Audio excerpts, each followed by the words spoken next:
The next part of chapter 19 has Sethe going to bed after this nice time she had with Denver and Beloved skating. And she's had the click. She's realized who Beloved is, and she's feeling very absolved, very free of guilt. And she wakes up the next morning to a snow bright morning, which is an image of cleansing, of hope, I would say. And for the first time ever, she has overslept. She is going to be late for work. So just like in her relief, she has slept more soundly. So she gets up quietly. She goes downstairs and sees the girls are still sleeping where she left them the night before, all uptight in blankets by the fire. And she goes outside to collect more wood from the shed, and she doesn't notice the man's frozen footprints. So I just make a note of that. Remember, Stamp Paid has been continually trying to come to the house, so we could probably infer this is from him. She looks straight at the shed and she smiles, which is ironic. I mean, that's where the misery happened, and she's like feeling like this isn't a problem anymore. She thinks she ain't even mad with me. She thinks about those hand-holding shadows back at the beginning when Paul and Denver and her went to the carnival, and now she sees those shadows as the three of them, the girls, Denver and Beloved and herself. So she has already replaced Paul in terms of what a family means to her, and she feels hope that they're going to be an actual family, the three of them. So she goes out against the cold. The girls are sleeping. She starts cooking at the stove as quietly as she can. And then the girls wake up. And so it's just sort of a start to the morning here. Then there's a reference here. And if you wanted to take a break, you could definitely do that at this point. But the girls eat like men, ravenous and intent, saying little, content with the company of the other and the opportunity to look in her eyes. So Sethe wraps up her head and she heads out to work. And even then, she does not see the prints nor hear the voices that ringed 124 like a noose. So another slavery reference here. She's oblivious to the fact that Stamp Paid is somewhere on the property, clearly, because there's those footprints. So then as she's walking to work, she's thinking about her past, and this is an example of the braided narrative. We have a huge flashback here. She says, I don't have to remember nothing. And then, of course, she starts remembering how broken-hearted she was when her boys left her, the whole story of what it was like to be in prison, how the colored ladies of Delaware had drawn up a petition to keep her from being hanged, which was a good thing, that newspaper men came. Denver had asked, where her earrings were, and they're held for her. The jailer takes the earrings away so that they will be safe. And so there's just like her remembering everything that happened the day that she went to prison. There's also a reference here to how the boys responded to her after they witnessed her kill the other baby. They won't let her near them. They're afraid of her. The people in town, don't want to talk to her either. She remembers what it was like to bury the baby, how Reverend Pike spoke in a real loud voice, but she didn't catch a word. Sethe didn't, except the first two, which was dearly beloved. And that is how she chose what to put on the gravestone here. And I just underlined that over here. This is what Reverend Pike had said, dearly beloved. And those are the words that she carries with her in her heart this whole time. So she says, I only need to know one thing. How bad is the scar? So this is an interesting reference. We've never seen anything necessarily in terms of just our reading, in terms of a scar. But I think we should start paying attention. I think there have been some hints to her delicate neck, that she has, delicate skin. There probably is something that would be a scar. So then we have a shift.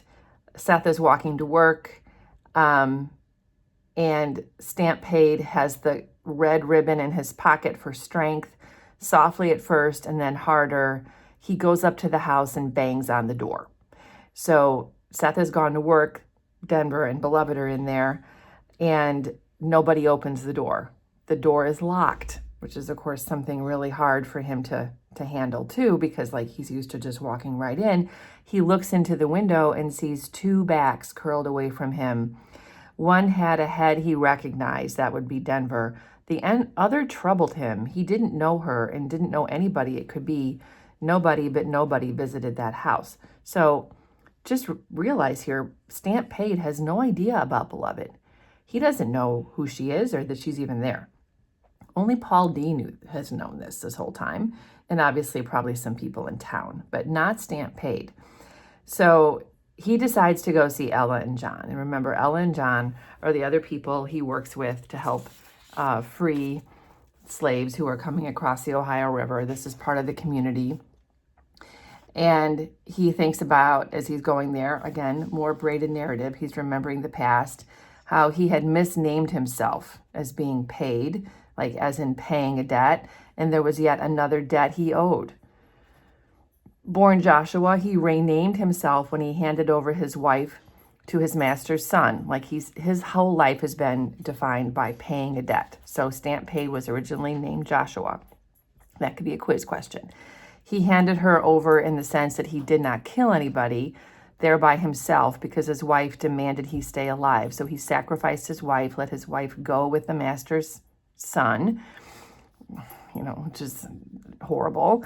And even though like the debt, he feels like debtless now, like maybe he's paid all his dues, it continues on and on. And so because so many people have suffered, he extends his debtlessness to other people by helping them pay out and off whatever they owed in misery. So this is just sort of explaining why he does all the good things he's done, because he himself paid so many debts. He feels like he's paid up. He can't possibly give another thing.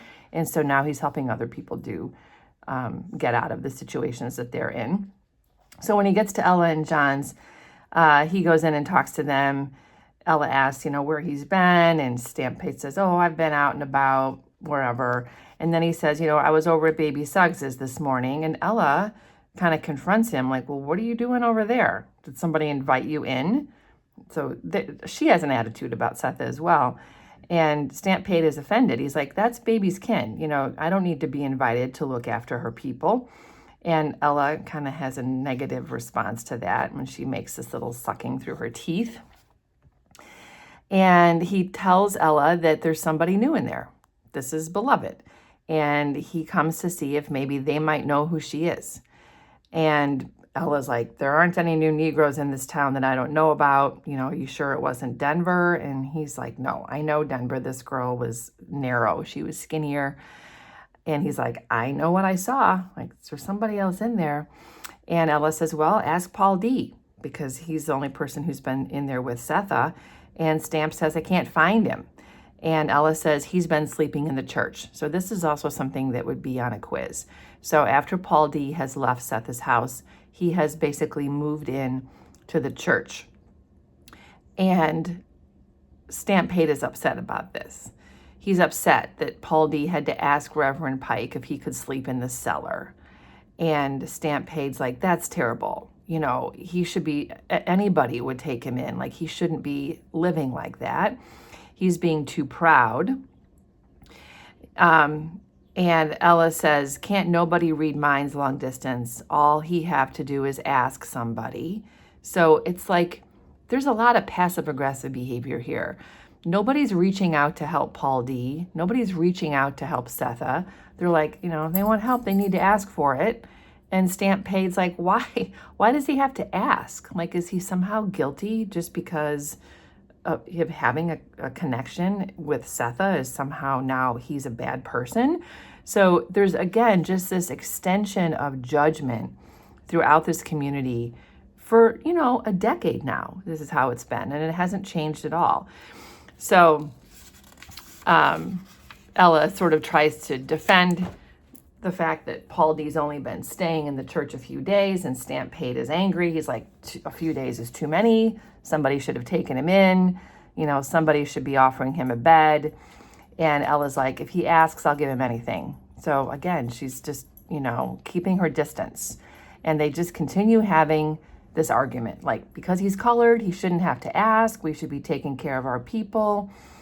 And then finally, Stampede says, it's because of her, isn't it? Like, you're not reaching out to Paul D because of Sethe. You don't like Sethe.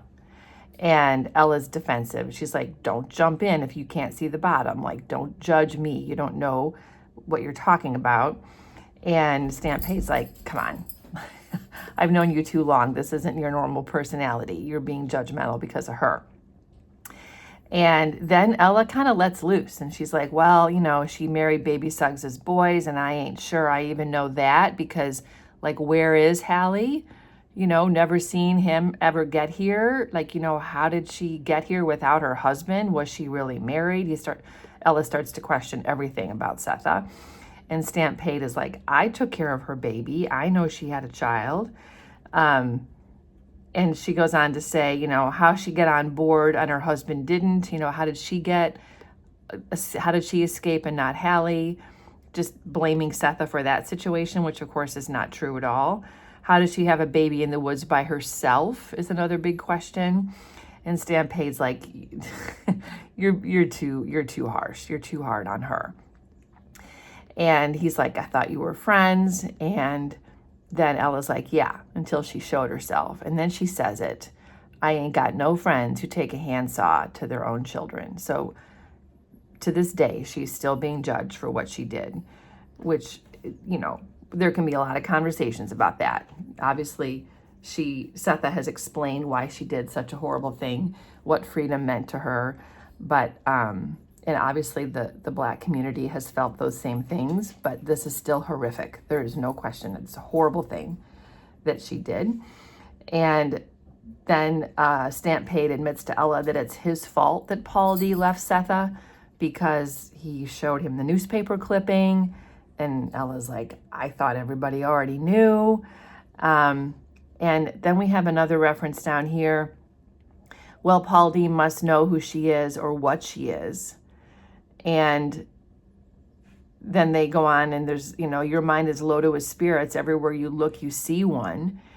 You know as well as I do that people who die bad don't stay in the ground. So there's just this conversation like, there are spirits everywhere. It's because of the evil that has surrounded their death that there are so many spirits. Obviously that means beloved, but it also means all the slaves who have died at the hands of the white people. So, everywhere there are spirits, and they have to sort of reckon with those spirits.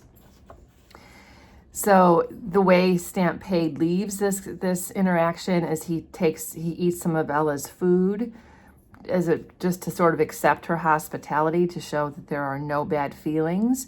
And then he sets out for the church to find Paul D. And he finds him on the steps of Holy Redeemer, holding his wrist between his knees and looking red-eyed. So clearly he is not sleeping well. He's probably a little sick from sleeping in the cellar, and he's feeling miserable. So this is a good place to stop again. We are going to stop here for this particular video, and then I'll pick up with the remainder of this for the final one.